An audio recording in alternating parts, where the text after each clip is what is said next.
سابق سفارتکار ملیحہ لودھی صاحبہ نے ہمیں جوائن کیا ہے۔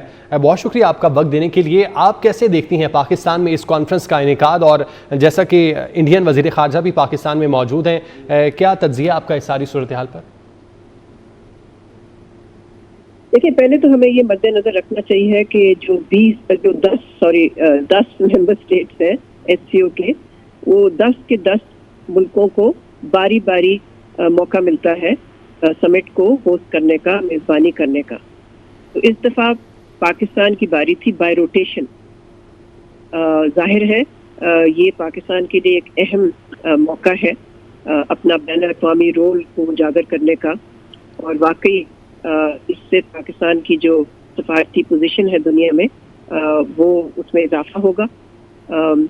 ساتھ ساتھ آپ نے پوچھا کہ بھارتی وزیر خارجہ بھی آئے ہیں۔ ہاں، جس طرح ہمارے وزیر خارجہ گئے تھے پچھلے سال سی او کی ایک کاؤنسل آف منسٹرز میٹنگ میں، تو اسی طرح بھارت کے بھی نمائندے آئے ہیں یہاں سمٹ کے لیے۔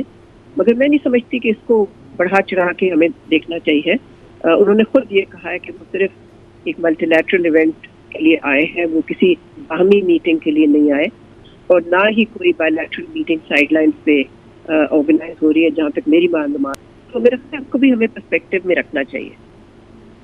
اچھا ملیحہ صاحبہ، جس طرح وزیر اعظم شہباز شریف پہلے گفتگو کر چکے ہیں اور ان کی جانب سے خطے میں امن و استحکام کی بات کی گئی، افغان سرزمین سے دہشت گردی کے فروغ کو روکنے کی بات کی گئی، اور علاقائی ترقی کے لیے بیلٹ اینڈ روڈ منصوبے کی بات کی گئی، وزیر اعظم شہباز شریف کی گفتگو کیسے دیکھتی ہیں آپ؟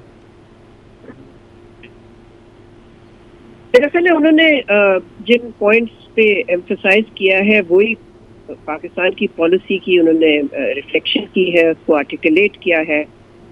میرا خیال ہے ان کا یہ کہنا کہ افغانستان اس وقت ایک آبسٹیکل ہے ریجنل کوآپریشن میں، اور ضرورت اس بات کی ہے کہ وہاں سے جو دہشت گردی ان کے سرزمین سے ہوتی ہے اس کو ہونا چاہیے افغان عبوری حکومت کو۔ تو یہ ایک پوائنٹ تھا، میں سمجھتی ہوں کہ ضروری تھا۔ ساتھ ساتھ انہوں نے یہ بھی کہا کہ افغانستان کے ساتھ دنیا کو انگیج رہنا چاہیے، خاص طور جو ہیومینیٹیرین بحران ہے، کرائسس ہے، اس میں افغانستان کی مدد کرنی چاہیے۔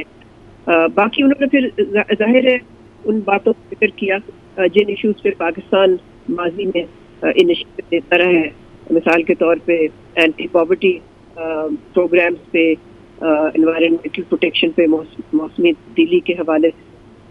تو ان کی اسپیچ میں یہ کہوں گی کہ ایز ایکسپیکٹڈ تھی۔ اچھا ملیحہ صاحبہ، آپ سمجھتی ہیں اس فورم کی میزبانی سے دنیا کا پاکستان پر اعتماد بڑھے گا؟ جس طرح چین کے وزیر اعظم کی جانب سے کافی انویسٹمنٹ کی اعلان کیا گیا اور کافی معاہدے بھی کیے گئے ہیں، تو مزید اس طرح کے موقع دیکھنے کو ملیں گے؟ یہ دو الگ الگ چیزیں جن کو آپ ملا رہے ہیں۔ چینی جو وزیر اعظم ہے وہ یہاں پر باہمی دورے پہ بھی ہیں، اور چین اور پاکستان کے درمیان جو معاہدے ہوئے ہیں اس کا ایس سی او سے کوئی تعلق نہیں ہے، وہ ہمارے جو بائی لیٹرل ریلیشن شپ ہے اس کی ریفلیکشن ہے، عکاسی کرتا ہے۔ دوسرا آپ نے جو ایشوز کہا وہ یہی ہے کہ جی اس کانفرنس سے یا اس سمٹ سے کیا ہوگا۔ میں سمجھتی کہ عارضی چیزیں ہوتی ہیں، ان سے یہ توقع رکھنا کہ اس کا کوئی بہت بڑا کوئی گیم چینجر ہوگا، میں سمجھتی ہوں کہ وہ ریئلسٹک نہیں ہے۔